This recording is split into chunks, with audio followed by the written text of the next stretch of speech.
Grabe Oh, ka naman. try ko. Ano masasabi mo doon? Our assistant commander? Bakit mo daw siya iuuwi doon sa bahay kung saan mo inuuwi yung mga babae mo?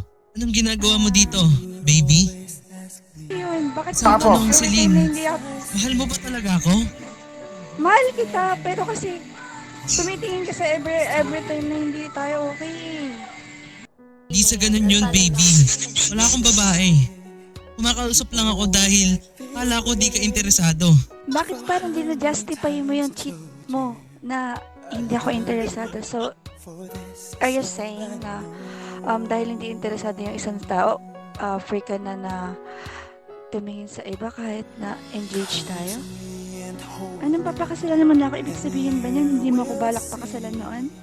Celine, isang tanong. Papatawad mo pa ba ako?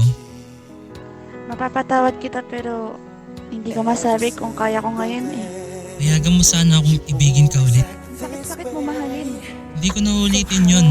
Paano mo nga mapapatunayan na hindi mo na uulitin yun? Eh, anytime na wala ako, kayang-kaya mo siyang gawin. Lagi na itasasamahan. Mahal, ano? Pag-iisipan ko, grabe ka talaga. Dinadagdagan mo lang yung kasalanan mo eh. Sorry na mahal. Dahil sa di mauulit, ilang beses mo na sinasabi kasi sa akin yun eh. Pwede ba? Yakapin lang kita kahit ngayon lang. Mahal ko, asawa ko, baby ko. Para sa ito. Ano mo na yung call sign natin? Tignan mo sa sobrang dami mong babae na nalilito ka na kung saan tawag mo sa akin. Handa ka ba samahan ako pagtanda?